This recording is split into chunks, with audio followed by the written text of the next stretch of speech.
सलाह ले कि सलाह दे। परिवार में सबसे बड़े दुख का कारण यही है, बच्चे माँ बाप को सलाह देते हैं, माँ बाप बच्चों को सलाह देते हैं, पत्नी पति को सलाह देती है, पति भी पत्नी को ही सलाह देता है, तुम ऐसे नहीं ऐसे किया करो, ऐसे करोगे तो ये होगा। अपने कौन क्या करता है ये ध्यान किसी का नहीं जाता है ना। अब कोई खुद सिगरेट पी रहा हो और दूसरे को सलाह दे कि भैया सिगरेट मत पिया करो, तो कोई उसकी बात मानेगा क्या? नहीं मानेगा। सलाह देना नहीं चाहिए, सलाह लेना चाहिए। लेकिन सलाह लोगे तब जब कोई सलाह देगा, सलाह पाओगे तभी ना जब कोई सलाह देगा। तो सलाह कोई भी दे उसे स्वीकार करना चाहिए, सलाह देना नहीं चाहिए, सलाह लेनी चाहिए। और जो लोग अपने जीवन में अपने अनुभव अपने बड़े बुजुर्गों से सलाह लेते हैं उनका जीवन धन्य बन जाता है, और जो लोग सलाह नहीं लेते उनका जीवन नरक बन जाता है। जिन जिन लोगों ने सलाह देना शुरू किया जान लो उनके जीवन में ज्ञान समाप्त हो गया, और जिन जिन लोगों ने सलाह लेना सीख लिया जान लो उनका ज्ञान बढ़ता चला गया। हम लोग क्या कर रहे हैं? हम लोग सलाह दे रहे हैं। ऐसा आप मत करना, आप सलाह लेते रहना। जहां जाइए वहीं से कुछ सीखिए। जो सलाह लेता है अपने माँ बाप से, अपने बड़े बुजुर्गों से, उसका जीवन धन्य बन जाता है। मैं कल नहीं परसों की चर्चा हो रही थी, शायद परसों ही एक जगह कार्यक्रम था, उसमें एक छोटी सी कहानी मैंने बताई। वो आज फिर मैं दोहराता हूँ आप सबके लिए कि सलाह लेने में कितना बड़ा लाभ है। कभी कभी सलाह लेने पर बारातियों का भव्य स्वागत होता है, और कभी कभी सलाह न लेने पर बारातियों को मार के भगा दिया जाता है। ऐसा भी होते देखा गया। साथियों, एक बारात तैयार हुई जाने के लिए, एक लड़के का रिश्ता तय हुआ, और रिश्ता जब तय हुआ तो फिर लड़की वालों ने एक शर्त रखी कि आप बारात ले आओ जितना मर्जी उतना, पर बारात में कोई बुजुर्ग नहीं होना चाहिए। बड़ी अजीब सी शर्त रखी, बुढ़वा एको न हो, बस सब जवान होने चाहिए। शर्त रख दी लड़के वालों ने। चलो भाई, लड़की को ले आना था, शादी करनी थी, बारात जानी थी। लड़की वालों का शर्त लड़के वालों ने मान लिया। किसी वृद्ध को नहीं ले जाया गया, किसी वृद्ध को निमंत्रण नहीं दिया गया, किसी को सूचना नहीं मिली। लेकिन लड़के का एक नाना था, और नाना ने जिद कर ली कि नाना हम तो चलेंगे ही चलेंगे। नाती का ब्याह देखा बोले वही तक जिंदा है, या जाब न तो कैसे काम चली। अब नाना से बार बार लड़का कहे नन्ना मत जा, नहीं पतो न आई, नन्ना कहे नाना हम तो चलेंगे।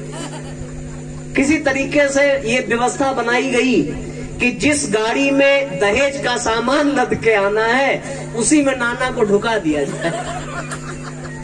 नाना को घुसा दिया गया। नाना आराम से कोने में पड़े हैं, कहीं किसी को पता न चले।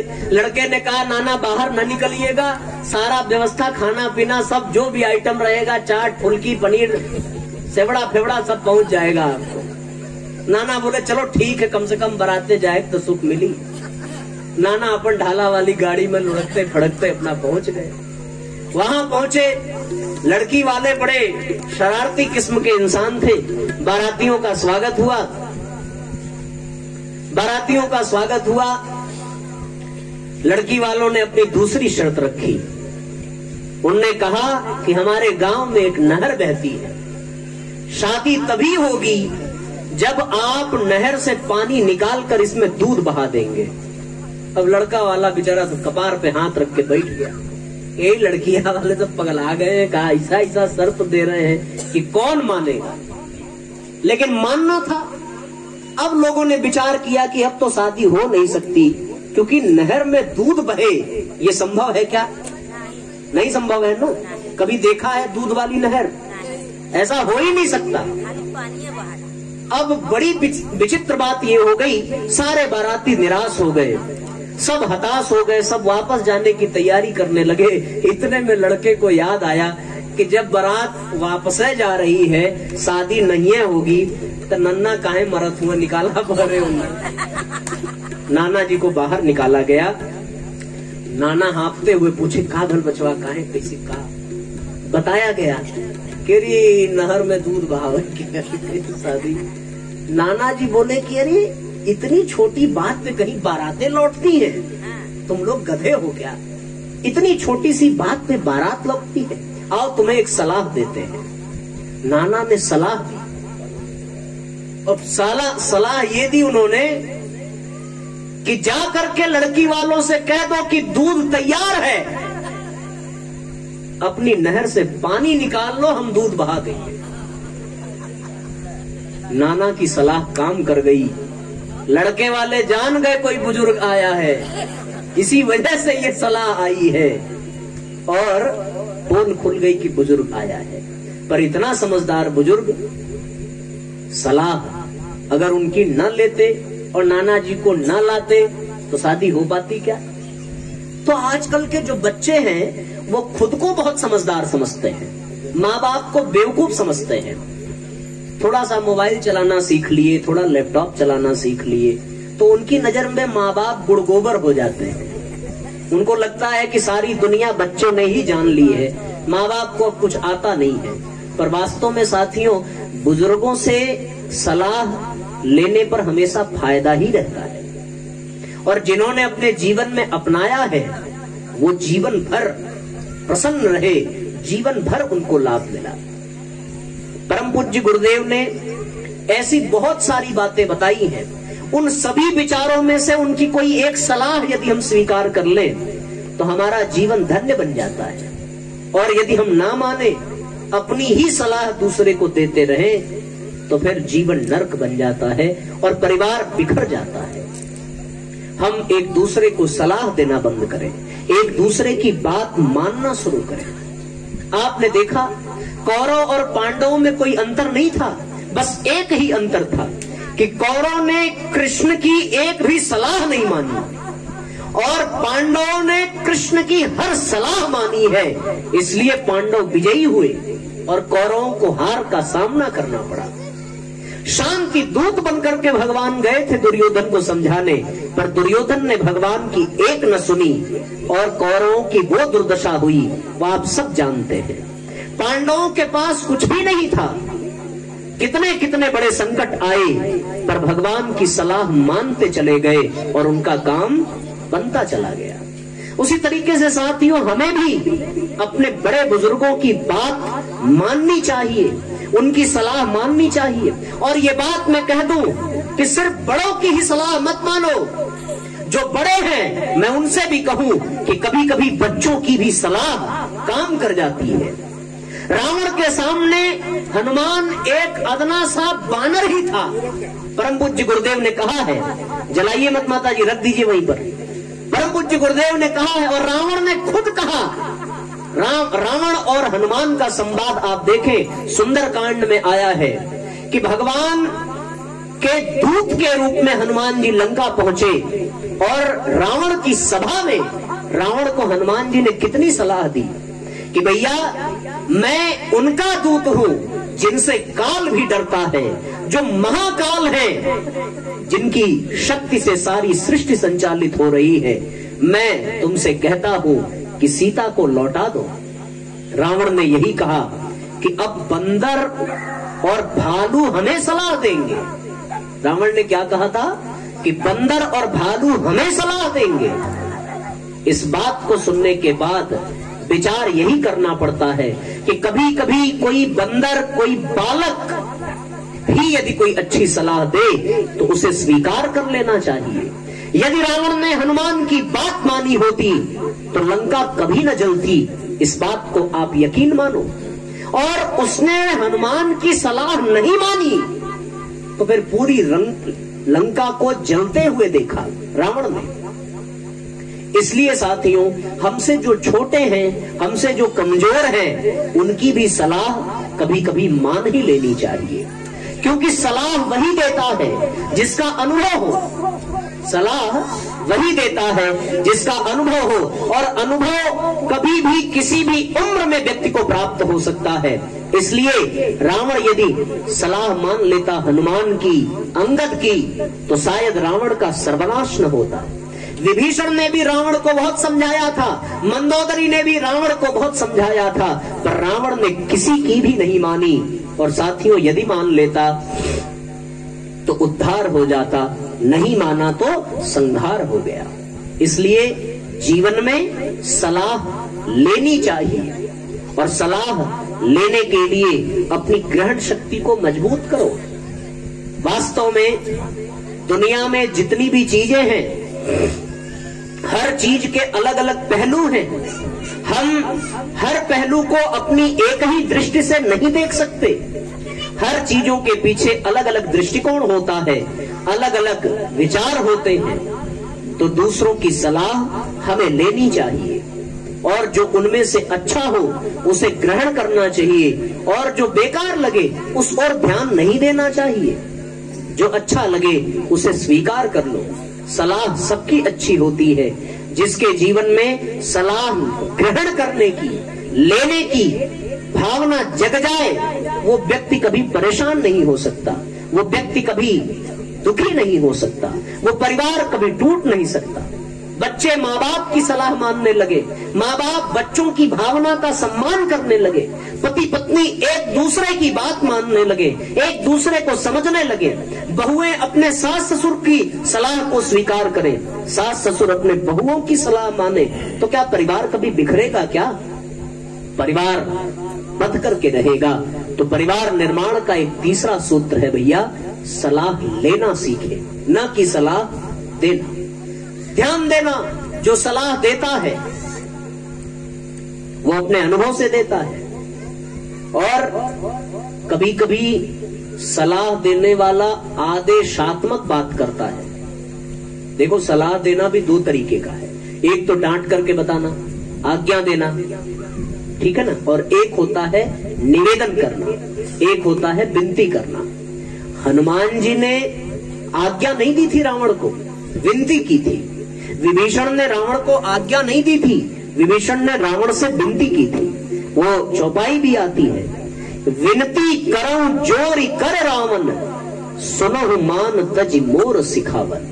उन्होंने विनती की थी कि रावण मेरी विनती सुनो। तो जो विनती करके सलाह दे, वास्तव में सच्ची सलाह वही होती है। जो आदेश करे, जो अहंकार से अपने ज्ञान को रखे, वो ज्ञानी अपने अहंकार में ही चूर हो जाता है। वो अपने अहंकार के प्रदर्शन में ही अपना जीवन समाप्त कर देता है, उसकी प्रगति रुक जाती है। यदि आपको भी लगे किसी को सलाह देना चाहिए, तो विनम्रता पूर्वक निवेदन मात्र आप कर सकते हैं। आपकी बात वो माने या न माने, ये उसके ऊपर निर्भर करता है। इसलिए साथियों, आज हम अपने माँ बाप की बात को माने। हर बच्चा जब उसका बचपन बीत जाता है, और जब वो अपनी जवानी के दौर में होता है, और विशेषकर उस समय जब उसके माँ बाप गुजर जाते हैं, तब उसे अपने माँ बाप की सीख याद आती है। तब वो पछताता है कि काश हम अपने माँ बाप की बातों को मान लिए होते, तो आज हमारी ये दुर्दशा न होती। रावण भी यही पछताता रहा कि काश हमने मान लिया होता, तो आज ये गति न होती। कौरवों ने भी बाद में यही पछतावा किया कि काश हमने सच्ची सलाह स्वीकार कर ली होती, तो कभी हमारे जीवन में ये दिन न आता। इसलिए साथियों, विनम्रता पूर्वक सलाह देनी भी हो तो विनम्रता पूर्वक सलाह दीजिए, और अधिक से अधिक सलाह को स्वीकार करिए। आगे बात समझ में? दूसरी और तीसरी ये सूत्र निकल करके आता है।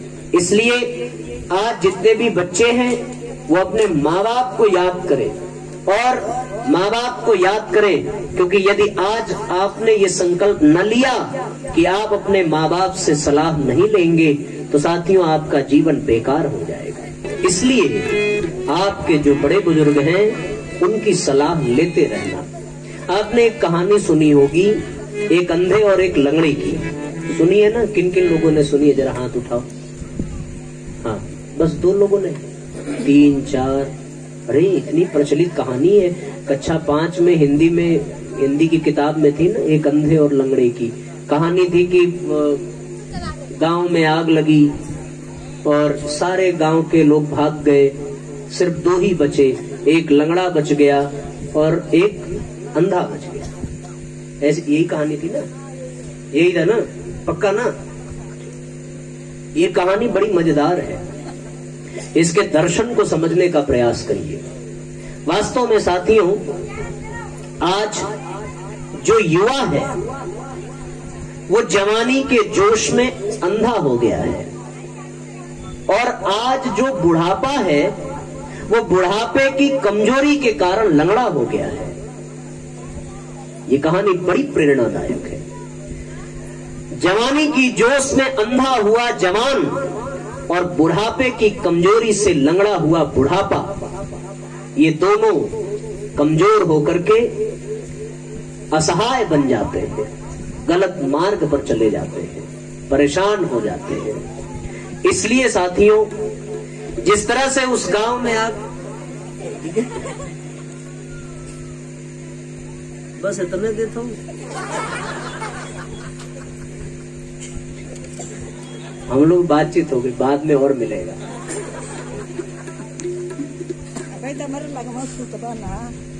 हाँ हाँ, तो कह दिले रह तू, बाद अब हमार मन न लगी पैसा देती। देखा उन्हें ज्यादा मत दे दिया बराबर। क्या कह रहा था मैं?